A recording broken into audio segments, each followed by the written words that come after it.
ሰላም ሰላም የዩቲዩብ ቻናል ቤተሰቦች የአመሊሳ ፋሚሊ ዩቲዩብ ቻናል ቤተሰቦች እንደምን አላችሁልኝ? ሰላማችሁ ብዝት ይበል።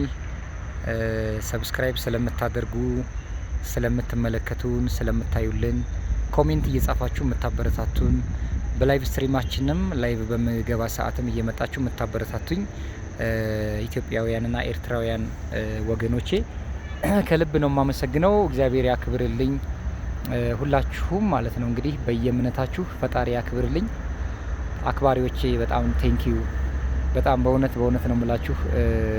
እንደኔ ድክመት ሳይሆን ድክመቴን ሳትመለከቱ እህትነታችሁ፣ ወንድምነታችሁ ሳይለየኝ ለረጅም ጊዜ ማለት ነው እያበረታታችሁኝ እዚህ ደርሻለሁኝ። እንግዲህ ሰዓታችንንም አሪፍ እየሄድን ነው ያለነው። ከግማሽ አልፈናን እንደነገርኳችሁ በጣም አሪፍ ላይ ነን ያለነውና በቀን ለ6 ሰዓት ላይቭ እየተቀመጥኩኝ ማታ ላይ ደግሞ ለ2 ሰዓት እንደዚህ ከካሜራ ውጪ በባክ ካሜራ ማለት ነው ወክ እያደረግን ምናምን እናንተ ደግሞ ከጎን የሆናችሁ ምንም ጠቅሟችሁ አይደለም አውቃለሁኝ። የሆነ ያን ያክል የሚመች ሀሳብ ይዘን ቀርበን ይዤላችሁ መጥቼ ለእናንተ የሚጠቅም የሚያንጽ ነገር ይዤ መጥቼ ምናምን አይደለም አውቃለሁኝና በዋናነት የእናንተ መልካምነት ስለበዛልኝ ነውና በጣም ነው ማመሰግናችሁ። በእውነት ከልቤ ነው የምነግራችሁ፣ ከልቤ ነው። በጣም እግዚአብሔር ያክብርልኝ። ሰብስክራይብ የምታደርጉ ሰዎችም ላይክ የምታደርጉ ሰዎችም ኮሜንት የምትጽፉም በጣም ነው የማመሰግነው። ፈጣሪ አብዝቶ በጸጋ ላይ ጸጋ ይጨምርላችሁ። እንግዲህ ይሄን ካልኩኝ ዩቲዩብ ላይ አንዳንድ ልጆች ስትመጡ ላይቭ ላይ አስደምረኝ፣ ፒን አድርግልኝ ምናምን እያላችሁ የምትጠይቁ ሰዎች አላችሁና መደማመር ችግር የለውም ማስደመሩ። ግን አንዲት ነገር እንድትይዙልኝ የሚፈልገው ነገር እዚህ ጋር በዩቲዩብ ወይም ደግሞ በየትኛውም ሶሻል ሚዲያ ሶሻል ፕላትፎርሞች ላይ መደማመር ወይም ደግሞ ፎሎ መደራረግ ወይም ደግሞ ሰብስክራይብ መደራረግ ትንሽ ከበድ ይላል ጋይስ። ልንገራችሁ እዚህ ጋር ያው ታውቃላችሁ፣ በተደጋጋሚ አሁን ሌላ ፕላትፎርም ላይ ቲክቶክ ላይ ምናምን አሁን ሲወራ ሰምታችሁ ከሆነ ፎሎ አድርጎ ፎሎ ባክ ቶሎ መመለስ ወይም ደግሞ ብዛት ፎሎ ማድረግ በጣም እንትን አለው ያነሳል። ታውቃላችኋ። በስራ ሲሆን ግን በቪዲዮ የመጣ ፎሎወር ሲሆን ግን ምንም ችግር የለበትም ማለት ነው ባጭሩ። ዩቲዩብ ላይ ደግሞ በጣም በሚገርም ሁኔታ ሰብ ፎር ሰብ የሚባል ነገር ይሄ ሰብ ፎር ሰብ የሚባል ሰብስክራይብ አድርግልኝ፣ ሰብስክራይብ ላድርግልህ ወይም ደምረኝ ልደምርሽ የሚባል ነገር በዩቲዩብ ሕግ እጅግ በጣም ከባድ ነው። በጣም ነውርም ነው። አንድ ሰው በራሱ ኮንፊደንስ በራሱ ኮንተንት ዩቲዩብ ቪዲዮ ክሬት አድርጎ ፖስት ማድረግ ካልቻለ እንደዛ ማድረግ ካልቻለ በተለይ በምንደማመርበት ሰዓትና ላይቭ ስንገባ ፒን በምናደርጋችሁ ሰዓት ልንገራችሁ በጣም ከባዱ ነገር ማለት ነው። በጣም ከባዱ ነገር ላይቭ ላይ ፒን ስትደረጉ ከየት ነው የመጣው ይሄ ሰብስክራይበር፣ አመጣጡ ከየት ነው፣ በየትኛው ቪዲዮ ነው የተደመረው ሰብስክራይብ የተደረገው የሚለውን ኋላ ሞኔታይዝ ጥያቄ በጠየቃችሁ ጊዜ ሞኔታይዝ እንደረግ ወይም የዩቲዩብ ፓርትነር ፕሮግራም YPP ሜምበር ለመሆን ወይም ደግሞ ተከፋይ ለመሆን 4000 የዩቲዩብ የቪዲዮ ተመልካች ሰዓትና የተመልካች ሰዓትና 1000 ሰብስክራይበር ካፈራችሁ በኋላ ይህን ነገር ሰክሲድ አድርጋችሁ አፕ ላይ ስታረጉ ዩቲዩብ ቀጥታ የሚያጣራው ሰብስክራይበሮቹ ከየት ነው የመጡት፣ በህጋዊ መንገድ ነው ወይ ሰብስክራይበሮቹ የመጡት የሚለው በደንብ ይጣራል ማለት ነው ጋይስ። ቀልድ ሊመስላችሁ ይችላል እንደዚህ ስላችሁና በጣም ሲሪየስ የሆነ ነገር ነው የምነግራችሁ። የት ናቸው እነዚህ ሰብስክራይበሮች የሞሉት? በሰብ ፎር ሰብ ነው የመጡት? በቪዲዮ ነው? በመደማመር እንደዚህ በቃ እያንዳንዷ ትጠናለች። ስለዚህ መልሶ ባክ ነው የሚደረገው ወይም ባን እስከ መደረግም ድረስ ሊያደርሳችሁ ስለሚችል ዩቲዩብ ላይቭ ስትገቡ የሰዎች ላይቭ ላይ ቻት ሩም ወይም ሩም ቻት ላይ ገብታችሁ ቻት ስታደርጉ ፒን አድርጉኝ ስትሉ እና ደምሩኝ ስትሉ ሀይ የሆነ ችግር ውስጥ ሪስክ ውስጥ እያስገባችሁ ቻናላችሁን እንደዛ እያደረጋችሁ እንደሆነ እንድትገነዘቡ በዚሁ አጋጣሚ መልእክቴ ላስተላልፍ እወዳለሁ ማለት ነው። ስለዚህ ምን እናድርግ ለሚለው በደንብ ወጥራችሁ ስሩ። ዝም ብላችሁ ሳታቋርጡ ስሩ። ቪዲዮ ፖስቱ በየቀኑ በቀን ሾርት ቪዲዮ ላይ ሰብስክራይብ እናገኝ የምትሉ ሰዎች ዝም ብላችሁ ሾርት ቪዲዮ ላይ ወሳኝ የሆነ ቪዲዮ ልቀቁ። ኮንተንታችሁን ሊሆን ይችላል በየቀኑ ስለምትሰሩት ኮንተንት ማብራሪያ እየሰጣችሁ ሊሆን ይችላል። ልክ እንደኔ እንደዚህ ይሄው አሁን እኔ መንገድ ላይ ነው እየቀረጽኩ ያለሁት ይሄንን። በቃ ምን ችግር አለ? በሚመቻችሁ ታይም በተለይ የማዳም ቤት ውስጥ የምትሰሩ የማዳም ቅመም የሆናችሁ ውድ እህቶቻችን እንደ አይነት ይሄ ቻሌንጅ ነው ለእናንተ ትልቅ ቻሌንጅ ነው አውቃለሁኝ። በጣም ተግዳሮት ነው ለእናንተ ከባድ ፈተና ነው። ግን ማድረግ አለባችሁ ብዬ የማስበው በዋናነት ኪችን ውስጥም ሁኑ ጽዳት ላይም ሁኑ ምንም ወደ መኝታ ስትሄዱ ከመተኘታችሁ በፊትም ሊሆን ይችላል የሆነ ፎቶ በኤአይ ወይም በአርቲፊሻል ኢንተለጀንስ ቻት ጂፒቲ ላይ ሊሆን ይችላል አንድ ፎቶ ክሬት በማድረግ ለጥፋችሁ ካፕከት ላይ ኤዲት አድርጋችሁ ብትሰሩት ፖስት ብታደርጉ በጣም ይታይላችኋል። በጣም አሪፍ ይሆናል። ስለዚህ እባካችሁ አታካብዱት። በቃ አታካብዱት። እኔ አስረግጬ ነው የምነግራችሁ። በቃ በጣም ቀላል ነው ዩቲዩብ። ምንም ዛትማች ካሜራማን መሆን አይጠበቅባችሁም። ኤዲተር መሆን አይጠበቅባችሁም። የቪዲዮግራፊ እውቀት ሊኖራችሁ፣ የቪዲዮ ኤዲቲንግ፣ የሲኒማቶግራፊ እውቀት፣ የሌሎች እውቀቶች ምናምን አትበሉ። ዩቲዩብ ላይ በጣም ቀላል ነገር ነው። በጣም ተራ ቪዲዮ ነው ቫይራል የሚወጣው። በጣም እናንተ ኮንሽንስ ሁኑ እንጂ ነቃ ደንገጥ ብላችሁ ስሩ እንጂ ዩቲዩብን እንዴት እንደሚመጣ ሰብስክራይበር እንዴት እንደሚመጣ ኦዲየንስ አታውቁትም። ስለዚህ ጥንቃቄ በተሞላበት መንገድ ስሩ የሚለውን መልእክት እንድታሰምሩበት እፈልጋለሁኝ። ሌላው የብዙዎቻችን ችግር ዎች አወር ነው።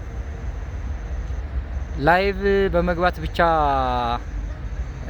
ዩቲዩብን ሰዓት መሙላት ከባድ ነው። በጣም ፈተና ነው ልንገራችሁ። በላይቭ ብቻ መሙላት ከባድ ነው። ስለዚህ ሌሎች አማራጮችን መጠቀም ከሾርት ቪዲዮ ውጪ ሾርት ለመደማመር ወይም ደግሞ ሰብስክራይብ ለማብዛት ነው የሚጠቅመው ብያቸዋለሁኝ። ሾርት ቪዲዮ ፖስት ባረጋችሁ ቁጥር በዋናነት የሚጨምረው ሰብስክራይበራችሁ ነው። ሌላ ቪው ልታገኙበት ትችላላችሁ። ቪዋችሁ ሊጨምር ይችላል፣ ግን ቪው ምንም ትርጉም የለውም። ምናልባት ፕሮፋይል ሊያሳምር ይችላል። ዲስክሪፕሽን ላይ ስትገቡ ቪውን ሲታይ ሊያምር ይችላል። ፕሮፋይል ማሳመሪያ ለቤቱ ድምቀት ሊጠቅም ይችላል። ቫይራል ለመውጣት ግን የቪው ዋጋ ምንም ትርጉም የለውም ማለት ነው ባጭሩ። ስለዚህ ትኩረት አድርጋችሁ እንድትሰሩ የምፈልገው ሰብስክራይብ ለማሳደግ ሾርት ቪዲዮ ፖስቱ። መቼ ካላችሁኝ በሀገራችሁ ባላችሁበት ሀገር ለምሳሌ ሳውዲ አረቢያ ከሆናችሁ በቃ በየትኛው ሰዓት መፖሰት እንዳለባችሁ ቪዲዮ አናላይቲክስ ላይ ገብታችሁ እያንዳንዱ ቪዲዮአችሁን ተመልከቱት። 500 ቪው፣ 1000 ቪው፣ 2000 ቪው ካለ እሱን የተሻለ ቪው በምን ሰዓት ነው የፖሰታችሁት የሚለውን ቪዲዮ አናላይቲክስ ላይ ገብታችሁ የትኛው ሰዓት ላይ እንደሆነ አልጎሪዝሙ ራሱ ሪኮመንድ ስለሚያደርጋችሁ እዛ ላይ ገብታችሁ የአናላይቲክስ ሪፖርታችሁ ላይ የቪዲዮ አናላይቲክስ ላይ ሪፖርት ላይ ቼክ አድርጉ። በደንብ መመልከት ይጠበቅባችኋል ማለት ነው። ቅድም እንዳልኳችሁ ደግሞ ዎች አወርን በተመለከተ ደግሞ ቻሌንጅ የሆነባችሁ ሰዎች የሁላችንም ቻሌንጅ ዎች አወር ነው። እንግዲህ እኔ ዩቲዩብ ከጀመርኩኝ 5 ወሬ ነው። በዚህ ቻናል ማለት ነው። በዚህ ቻናል እንግዲህ ከ5 ወር በላይ ወደ 6 ወር ሊቆጠር ነው ማለት ነው። በ6 ወር ውስጥ መሆን ያልሆንኩኝም እንደምታዩኝ በጣም በላይቭ 6 ሰዓት 5 ሰዓት እያሳለፍኩ ነው ያለሁት። በጣም ሰው ከመጣልን 50 ሰዓት 60 ሰዓት ነው የሚሰጠን። አነሰ ከተባለ 20 ሰዓት 15 ሰዓት አናጣበትም ማለት ነው። ላይቭ መግባት በጣም ወሳኝ የሆነ የሰዓት መጨመሪያ አንዱ ምርጥ መንገድ ነው። ነገር ግን እዚህ ጋር መያዝ ያለባችሁ ነገር ምንድነው? ላይቭ ብትገቡም ብዙ ሰው ካልመጣላችሁ ኦዲየንስ ከሌላችሁ ትርጉም የለውም። በተለይ በፌክ አካውንት የምትደማመሩ ሰዎች ላይቭ ስትገቡ እነዛ ሰብስክራይብ ያደረጓችሁ ሰዎች አይመጡም። ቢኮዝ ፌክ ነው አካውንቱ። በፌክ ኢሜል ነው የተደመራችሁት። በፌክ ኢሜል ደግሞ የተደመረ ዩቲዩብ ቻናል ማንም አያይለትም ማለት ነው። ስለዚህ ስትደማመሩ ሪል በሆኑ ሰዎች ላይቭ እየገባችሁና ቪዲዮ እየፖስታችሁ ተደመሩ እንጂ ደምሩኝ እያላችሁ በየቤቱ እየሄዳችሁ አትለምኑ። በቃ ይሄንን አስረግጬ ነው የምነግራችሁ። ሌላው አሁንም ሰዓት ለመጨመር ላይቭ ለመግባት ከ50 በላይ ሰብስክራይብ ያስፈልጋም ብያችኋለሁ። የዩቲዩብ ቻናላችሁ ቬሪፋይ መሆን አለበት፣ ስልክ ቁጥር በማስገባት ምናምን። እነዚህም በውስጥ መስመር ብታናግሩኝ እኔ በነጻ ያለምንም ክፍያ ጋይስ፣ በነጻ 1 ብር መክፈል አይጠበቅባችሁም ለማንም። ይሄ ተራ ነገር ነው። በቃ ምንም ብር ሳትከፍሉ ምንም አይነት ሳንቲም ሳትጠየቁ በነጻ የዩቲዩብ ቻናሌ እንዲሆነብኝ ብትሉ ማስተካከል እንችላለን። ከሞኔታይዜሽን ጀምሮ ሞኔታይዝ ከማድረግ ጀምረን አድሰንስ አካውንት እንዴት እንደሚከፈት እያንዳንዱን ጋይድ እናደርጋቸዋለን። ግን ኢሜይል ሰጥታችሁ ለኛ ኢሜይልና ፓስወርድ ለሰው እየሰጣችሁ እንደዚህ አድርግልን ሞኔ አድርግልን እያላችሁ አትጃጃሉ። የምሬ ነው። ይሄ አይጠቅማችሁም ለናንተም። ነገ ዩቲዩበር ሆነሽ ዩቲዩብሽን አታነካኪ፣ ለማንም ሰው አትስጡ። በራሳችሁ አቋም፣ በራሳችሁ ቁመና፣ በራሳችሁ እውቀት፣ በራሳችሁ ስልክ፣ በራሳችሁ የሆነ ነገር ብቻ አድርጉ። ጋይድ መደረግ ከሆነ የምትፈልጉት ጋይድ አድርገኝ፣ አግዘኝ፣ ሰፖርት አድርገኝ፣ እንዴት ነው የአድሰንስ አካውንት መክፈት ያለብኝ፣ እንዴት ነው የዩቲዩብ ቻናል መክፈት ያለብኝ የሚሉትን የተለያዩ ጥያቄዎችን ልታመጡ ትችላላችሁ። ጠይቁ። እኛ ቤታችን ሁልጊዜም ለእህቶቻችን ለወንድሞቻችን 24 ሰዓት ክፍት ነው። በዋትሳፕ በቴሌግራም ብትጠይቁን የፈለጋችሁትን መልስ ማግኘት ትችላላችሁ ማለት ነው። ስለዚህ ሰዓትን በተመለከተ በጣም ጥንቃቄ በተሞላበት መንገድ ነው መደማመር ያለባችሁ።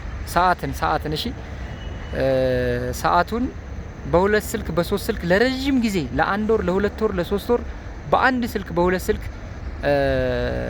ቪዲዮ እያያችሁ የምታጫውቱ ልጆች ጥንቃቄ አድርጉ። ያው በጣም ከባድ ነው። ሞኒ ከሆናችሁ በኋላ ራሱ ኖት ኢሊጂብል ልትሆኑ ትችላላችሁ። ኢሊጂብል ሆናችሁ ሞኔታይዜሽን ሊነሳ ይችላል። አልጎሪዝሙ ካወቀው ከባድ ስለሆነ ያውቀዋልም ሲጨመር ማለት ነው። ስለዚህ ሊሆን የሚችለው ነገር ምንድነው? መቼም አንድ ሰው በአንድ ስልክ ወይም በተመሳሳይ ዋይፋይ ስታስቡት በአምስት ስልክ በስድስት ስልክ ጥሩ ነው መስራታችሁ እኮ። ግን እንደዛ ሲሆን በጣም ሊሚት ሲሆን በጣም ውስን በሚሆንበት ጊዜ እያንዳንዱ ዩቲዩብ ቻናል ዲቴል ይታያል እና ችግር ውስጥ እንዳገቡ ኋላ ከማለቃቀስ ጥንቃቄ አድርጋችሁ በደንብ ወጥራችሁ እንድትሰሩ ነው። ገብታችኋል? እንጂ የሆነ ሳንቲም ከፍሎ በኮምፒውተርን በምንም ማስሞላት ከብዶን አይደለም።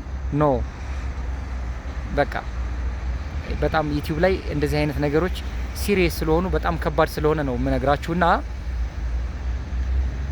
ስለዚህ ታዲያ ምን እናድርግ ለሚለው ቪዲዮ ፖስቱ። ይሄው እንደኔ እንደዚህ እያወራችሁ ስቶሪ ቴል በማድረግ ስቶሪያችሁን እየተናገራችሁ ሊሆን ይችላል። የናንተን የመጣችሁበትን የላይፍ እንትን ወደ ኋላ ዞር ብላችሁ ከሃይ ስኩል ከህፃነት ጀምራችሁ እስከ እድገት እስካሁን ድረስ ያላችሁበትን የላይፍ ስታይላችሁን የኑሮ ስታይላችሁን ኮሜዲም ጨዋታ ፈን የምታረጉትም ምንም ካለ እንደዚህ የተለያዩ ሀሳቦችን አይዲያዎችን ይዞ በመምጣት ቻናላችሁን በቀላሉ ማሳደግ ትችላላችሁ ማለት ነው። በተለይ ስቶሪቴለር መሆን ምንድነው የሚባለው? ይሄ ታሪክን ያላችሁን አጋጣሚዎቻችሁን እያቀረባችሁ ጥሩ ተምብኔል በመስራት እና ጥሩ ዲስክሪፕሽን በመስራት ዩቲዩብ ቻናላችሁን በጣም በቀላሉ ማሳደግ ትችላላችሁ የሚለውን ምክር እና ደግሞ የሰዓታችሁንም በዚህ አጋጣሚ ሰዓታችሁንም በጣም በቀላሉ እንደነገርኳችሁ አሁን ማሳደግ ትችላላችሁ ማለት ነው። በምንኛው ላይቭ በመግባትና ቪዲዮ ፖስት በየቀኑ ቪዲዮ ፖስት በየቀኑ ከቻላችሁ፣ ካልቻላችሁ ደግሞ ሾርት ቪዲዮ በየቀኑ ነው። ይሄ በጣም ግድ ነው። በቃ ኦኬ፣ በየቀኑ ሾርት ቪዲዮ ጧትና ማታ መፖስት አለባችሁ ሰብስክራይብ ለማግኘት። አለቀ። በየሁለት ቀኑ በየሶስት ቀኑ ደግሞ አንዳንድ ቪዲዮ ፖስት አድርጉ። ልክ እንደዚህ ቪዲዮ እንዳሁኑ እንደምትሰሙት እንደምታዳምጡት ቪዲዮ የተለያዩ ሀሳቦችን ይዛችሁ ኪችን ውስጥ ቁጭ ብላችሁ ይሄው እኔን አታዩኝም፣ መንገድ ዳር ላይ ነኝ አሁን ምንም በቃ ይታይ አይ ዶንት ኬር። ለምን 5 ሰው ይሄው 2 ሰው ይሄው እኔ ምን አገባኝ? ስለዚህ ይሄን ምክር ካዳመጣችሁ እግዚአብሔርን ትቀየራላችሁ። ዩቲዩብ ላይ ሰብስክራይብ ለማግኘት ሾርት ቪዲዮ ተጠቀሙ። በቃ ሌላ ምንም መፍትሄ የለውም። ሾርት ቪዲዮ ብቻ ፖስቱ። በቃ ዩቲዩብም ሪከመንድ የሚያደርገው ይሄንን ነው። ሰዓታችሁን ለማሳደግ ደግሞ ዩቲዩብ ላይቭ መግባት 50 ሰብስክራይብ ከደረሳችሁ በኋላ ዩቲዩብ ላይቭ መግባትና ዩቲዩብ ላይቭ መግባትና የተለያዩ ቪዲዮዎችን እየሰራችሁ በፎቶ ብቻ በኢሜጅ ብቻ አሁን ይሄን እኔ በቪዲዮ እንዳረኩት ሁሉ ኢሜጅ ባረገውስ ምን ችግር አለው? ተረድታችሁኛል አይደለ? ስለዚህ ይሄንን ሀሳብ አዳምጡት፣ በደንብ ስሙት፣ ሼር አድርጉላቸው ለጓደኞቻችሁም። እኔ ምሬ ነው የምላችሁ። በተለይ ደምሩኝ የምትሉ እህቶች፣ ደምሩኝ አስደምሩኝ የምትሉ ፒን አድርጉኝ የምትሉ እኔ አልሰለችም፣ ወንድማችሁ ነኝ፣ እህቶቼ ናችሁ። ለኔ እንደምትደክሙልኝ ሁሉ 5-10 ደቂቃ ፒን እያረኩኝ ለናንተ ማድረጉ ለኔ አይከብደኝም። ግን ቻናላችሁን ግን አታስገምግሙት። የዩቲዩብ ቻናላችሁን በጣም በቀላል መንገድ ማሳደግ ትችላላችሁ፣ በጣም በቀላል መንገድ። ዋናው ግን እዚህ ጋር መያዝ ያለባችሁ የመጨረሻ ዋና ነገር ልነግራችሁ የምፈልገው ነገር ዩቲዩብ ላይ እውቀት ገንቡ፣ ራሳችሁን ዲቨሎፕ አድርጉ ጋይስ። በጣም የምሬ ነው የምነግራችሁ። ይሄ ፖዚቲቭ ማይንድ ሴት ላይ ስሩ። የሰው ቤት ላይ ሂዶ መሳደብ፣ መነጫነጭ፣ ኔጌቲቭ የሆነ እንትን ይሄ ምንድነው አን አፕሮፕሪየት ወርድስ የሚባሉትን ይሄ አላስፈላጊ ቃላትን ከመወራወር ከመጨቃጨቅ አጀንዳ መውጣት አለባችሁ። ቢኮዝ ቻናል ሂስትሪ የሚባል ነገር አለ። የዩቲዩብ ቻናላችሁን ሂስትሪ አታበላሹት።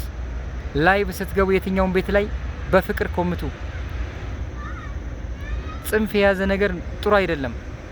ስለ ብሔር፣ ስለ ሃይማኖት፣ ስለ ፖለቲካ ጉዳይ መጥፎ ነገር አትሳደቡ፣ አትኮምቱ። በቃ ሆደ ሰፊ ሁኑ። ኦኬ። ማንም ቤት ላይ ሄዳችሁ መጥፎ ኮሜንት አታስቀምጡ። ይሄ በጣም ወሳኝ የሆነ ነገር ነው። ይሄ ነገር የምነግራችሁ በጣም ይሄ ቻናል ሂስትሪ የሚባል ነገር አሁን ሰዎች እንደ ቀልድ ሊያዩት ይችላሉ፣ ግን ሂስትሪውን የቻናላችሁን ታሪክ እንዳታበላሹት። ዩቲዩብ ፓርትነር ፕሮግራም ጆይን ስታደርጉ አፕላይ ስታደርጉ በዋናነት የሚታየው ቻናል ሂስትሪ ነው። ምን ሲኮምት ነበር፣ ምን ኮሜንት፣ ምን አይነት ኮሜንቶችን ነበረ ሲኮምቱ የነበረው በየላይቭ ገብቷችኋል አይደለ? እያንዳንዱ ይታያል። በተለይ ይሄ ምንድነው የስድብ ቃላት በጣም መጥፎ ነው። ሌላው አንዳንድ የሚመጡልኝ ጥያቄዎች አሉ፣ እህቶች የሚጠይቁኝ፣ ወንድሞች ምናምን ላይቭም ላይ ሊሆን ይችላል፣ በውስጥም የሚጠይቁኝ ምንድነው የሚሉት መሰላችሁ? ህፃናት ይዘን መግባት ችግር አለ ወይ? የህፃናት ቪዲዮ ምናምን እንደዚህ አትስሙ። እሺ፣ ህፃናት የሚከለከለው ላይቭ ላይ ብቻውን ላይቫችሁ እንደዚህ ስክሪኑ ፊት ለፊት ላይ ህፃናት መጥተው እያለቀሱ ወይ ደግሞ ብቻቸውን ጋይዳንስ ሳይኖር ጋይድ የሚያደርግ አካል ሳይኖር ብቻቸውን ላይቭ ላይ እንዳይቀመጡ ነው የሚፈለገው። እሺ፣ ከዛ ውጪ እናንተ ጋይድ እያረጋችኋቸው፣ እያበረታታችኋቸው፣ እያሳቃችኋቸው፣ እያጫወታችኋቸው ላይቫችሁን መስራት ትችላላችሁ፣ ቪዲዮም መስራት ትችላላችሁ። ምንም ችግር የለውም። ይሄንን እንድታስቡበት እፈልጋለሁኝ። በቃ ዝም ብላችሁ የሆነ ያልሆነውን አታካብዱ። እሺ፣ አንዳንድ ሰዎች አሉ በቃ አረ ህፃናት አታሳዩ፣ አረ እንደዚህ አትፖስቱ ምናምን የሚሉ ነገር አለና ውሸት። በቃ ፖስት ስታደርጉ ደግሞ ለኪድስ ነው አይደለም የሚለውን ለልጆች፣ ለህፃናት፣ ለአዋቂ የሚለውን እሱን ሴቲንግ አስተካክሎ ፖስት ማድረግ ነው። ከዛ በተረፈ ላይቭ ስትገቡ ደግሞ አንዳንድ ሰዎች ወሳኝ ጉዳይ ልንገራችሁ አይደለ? ላይቭ ስትገቡ ሚውት አድርጋችሁ የምትቀመጡ እህት ወንድሞች አላችሁ። ሚውት አድርጋችሁ ረጅም ሰዓት ቁጭ አትግቡ። በቃ ካልተመቻችሁ ላይቭ አትግቡ፣ ሲመቻችሁ ብቻ ግቡ። እዚህ ጋር በጣም አስምሩበት እሺ፣ በደንብ ሲመቻችሁ ብቻ። ፍሪ ስትሆኑ ለአንድ ሰዓት ለምን አይሆንም? ለ30 ደቂቃ ለምን አይሆንም? ላይቭ ተቀመጡ። አለቀ። ምንም ነገር የሚያስጨንቅ ነገር የለም። በተመቻችሁ ሰዓት ነው መፖሰት ያለባችሁ፣ መስራት ያለባችሁ፣ ላይቭ መግባት ያለባችሁ። የሚያስጨንቅ የሚያስቸኩል ነገር የለም ጋይስ፣ እህቶቼ፣ ወንድሞቼ። ስለዚህ ይሄ ወሳኝ ጉዳይ ነው የነገርኳችሁ። ለጓደኞቻችሁም ሼር አድርጉላቸው፣ በኮሜንት አበረታቱን። እንዲሰራላችሁ የምትፈልጉትን ቪዲዮ ንገሩኝ፣ እሰራለሁ። የስልክ መበላሸት ስላጋጠመኝ ነው እስካሁን ቪዲዮ ሳልፖስት የቀረውት። ያው ኤዲት አላረግም፣ ዝም ብዬ ነው አሁን ይሄንን የምፖስተው ማለት ነው። ይሄንን አውቀን እየተባበርን አብረን እንድናድግ በአክብሮት ጠይቃችኋለሁኝ። ስለዚህ እስካሁን የነገርኳችሁን ፖይንቶች ሁሉ የምሬ ነው፣ ኖርማል እንትን ነው ንግግር ነው የተናገርኩት። ግን በጣም ለጀማሪዎች፣ በተለይ ጀማሪ የሆናችሁ ዩቲዩበሮች በተለይ እነዚህን ህጎች፣ እነዚህን ጉዳዮች ሳትይዙ ሳታውቁ ዩቲዩብ ባትሰሩ መልካም ነው የሚሆነውና አታካብዱ። በቃ በአጠቃላይ ዩቲዩብ የሚፈልገው ይሄ ሶሻል ሚዲያ የሚሰራው ቀለል አድርገሽ ዘና ብለሽ ነጻ ሆነሽ እንድትሰሪ ነው የሚፈልገው እንጂ ማካበድ አያስፈልግም፣ መሸበር አያስፈልግም። ቢ ፍሪ ኦኬ። እና ቢ ፖዚቲቭ መሆን አለባችሁ። መቀያየር፣ መሳደብ ምናምን አይፈቀድም። እዚህ ጋር ላይቭ ስትገቡ ለምሳሌ ሰዎች የሆነ ነገር ቢኮምቱባችሁ ብሎክና ድሌት አታብዙ፣ ሪሙቭ አታብዙ፣ ቀለምም ባታበዙ ጥሩ ነው። ለሁሉም ሰው ቀለም ሲሰጥ ሁሉም ሰው ሞዴሬተር ሲሰጠው ኋይ የሚል ነገር አለ ዩቲዩብ ላይ። ሀው እንዴት ለምን ለመደማመር እንደሆነ እንትን ይላልና ጥንቃቄ እንድታደርጉበት ለማለት ያክል ነው። እንግዲህ ይህንን ቪዲዮ ሼር በማድረግ ለጓደኞቻችሁ በተለይ ጀማሪ ለሆኑ እህቶች ሁሉ ይችን ቪዲዮ ብትሰጧቸው እና ሙሉን 20 ደቂቃዋን ቢያዳምጧት ለነሱ እጅግ በጣም ጠቃሚ የሆነ ምክር ስለሆነ እንድትተባበሩ በአክብሮት ጠይቃለሁ። እግዚአብሔር ያክብርልኝ። አመሰግናለሁ። ሰላም ሁኑልኝ።